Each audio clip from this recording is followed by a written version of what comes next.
Bonjour Richard. Bonjour, très cher. Alors, tu fais quoi ici aujourd'hui? Je passe 24 heures de vacances à La Réunion après un concert à Mayotte pendant l'élection de Miss Mayotte 2015, accompagnée de très jolie et très chère Miss Réunion 2015, Azuma, et Camille qui est Miss France 2015. Donc j'ai fait un show aussi, after show, au Mahaba discothèque à Mayotte. Donc c'était ma deuxième fois à Mayotte, c'était très très sympa. Bon alors, tu t'es bien vendu là.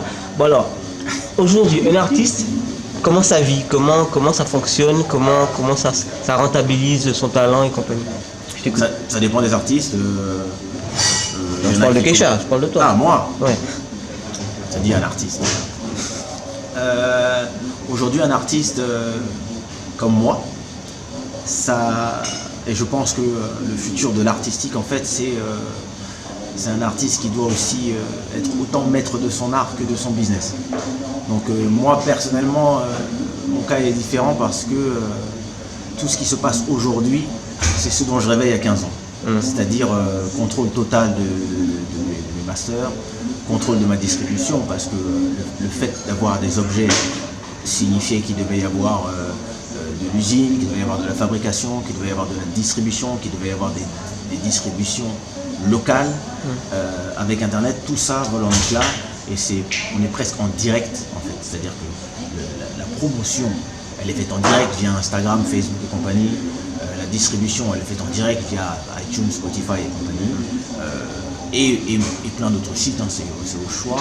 Et je dirais même les chaînes de télévision seront remplacées d'ici peu par YouTube qui sera dans la poche. Et tout ça, bien sûr, se trouve là dans la poche du consommateur. Donc, pour moi, il y a un monde rêvé, dans le sens où, vu que ça fait depuis 2003 que je suis producteur de tous mes albums et de certains artistes, pour moi, ouais, c'est une situation rêvée. Je suis en direct produit consommateur. Et comment ça se passe au niveau de la création? Est-ce que tu as plus de temps pour créer? Est-ce que tu vis sur tes acquis, un peu comme Dave? Ben, tu vois, je sais pas. Comment ça se passe? J'ai le temps, alors j'ai moins de temps qu'avant. C'est pas que j'ai moins de temps, c'est que j'y passe moins de temps. J'ai quand même fait plus de 15 ans en studio à produire. Je prends un peu plus de temps pour moi, pour la famille, pour le business aussi. Des business autres que la musique, mais aussi le business de la musique, c'est-à-dire que je gère toute ma chaîne de distribution, de promotion.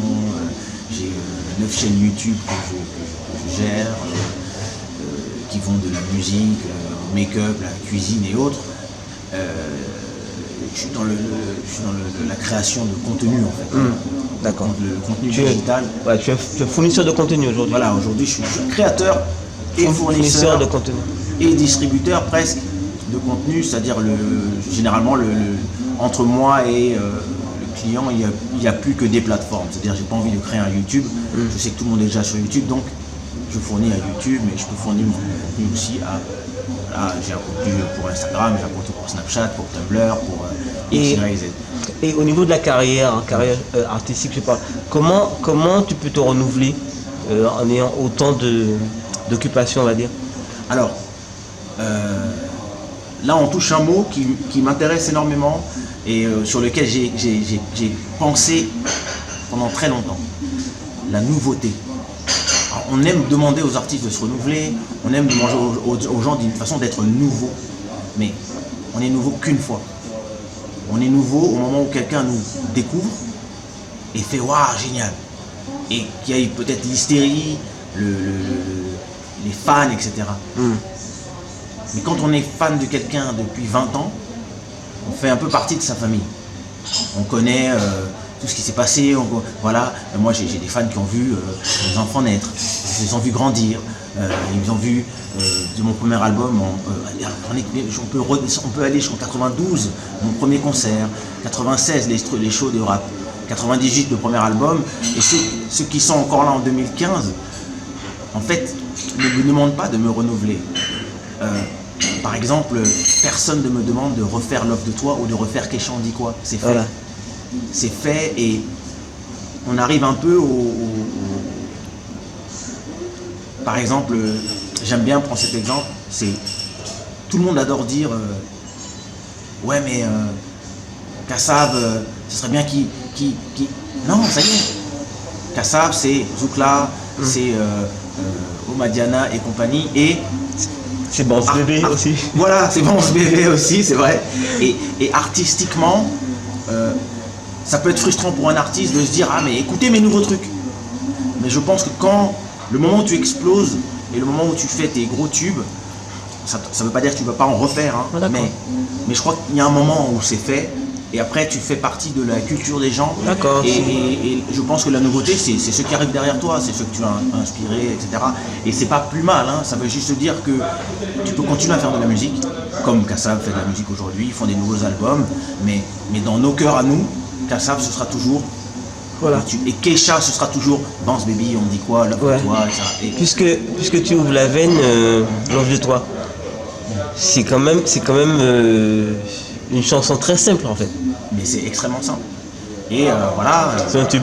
12 millions de vues sur YouTube, ça fait depuis 2004 que je la chante.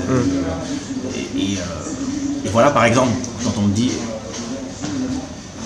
si on me dit... peux-tu refaire un nouveau Love de toi? Je peux le faire, mais ça va servir à rien. Enfin, si, ça va servir à faire des nouvelles chansons, avoir du nouveau catalogue, ça va servir au business. Mais artistiquement, il n'y a aucun intérêt, c'est-à-dire d'essayer de cloner le truc, parce que d'une certaine façon, il est déjà parfait dans son moment et dans ce qu'il représente par rapport à ma carrière. C'est-à-dire, ah bon, il chante? Parce que je rappais avant, quand j'arrivais avec Si tu veux de moi, Love de toi, les gens font waouh, qu'est-ce qui se passe?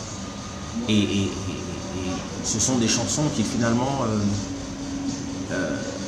sont commercialement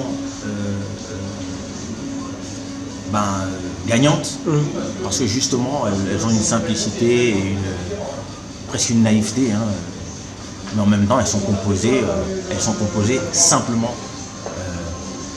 exprès. Ce n'est jamais par hasard. C'est bizarre parce que là, je te découvre comme un artiste très simple en fait. Parce que là, tu es en train de m'expliquer qu'on peut faire un tube qui dure toute l'année. Un peu, d'ailleurs, j'y ai pensé. Un tube qui dure 10 ans. Voilà, j'y ai pensé un peu comme Plastique Bertrand, T'as pas pour moi, ou bien comme Dave d'ailleurs. Danina, toi Born to be Alive. Voilà. Les années 70 jusqu'à 2015. Voilà. Je pense que, en fait, quand on est artiste, le but d'abord c'est juste d'être entendu. Voilà. Après, quand on veut gagner sa vie en étant artiste, le but devient d'avoir une chanson qui cartonne pour pouvoir aller faire des concerts, etc. Bon, une fois qu'on a fait un tube, le but c'est soit de profiter du tube et de disparaître, comme beaucoup, ou alors d'être dans la durée. Donc on n'est plus dans le sprint, on est dans la course de fond. D'accord. Dans la course de fond, c'est pas la même chose, c'est-à-dire on n'est plus dans la propulsion, on est dans l'avion qui plane tranquille. Et donc justement, tu parles d'avion qui plane, tu voyages beaucoup? Énormément. Comment c'est possible? Explique-moi. C'est une question tordue, hein, mais bon, on va juste avoir. On s'assoit dans les avions et puis on dort. Je te dis. Non, tu sais, quand on a plusieurs casquettes, on est obligé de voyager énormément quand on fait du business musical, international. Et donc déjà, moi dès le début de ma carrière, ce que j'ai dit à mon manager, ce que j'ai dit à mes anciens producteurs, c'était je veux le monde. Je veux pas être connu en France, on m'en fout, je veux être connu dans le monde. Et donc ça suppose une façon complètement différente de travailler.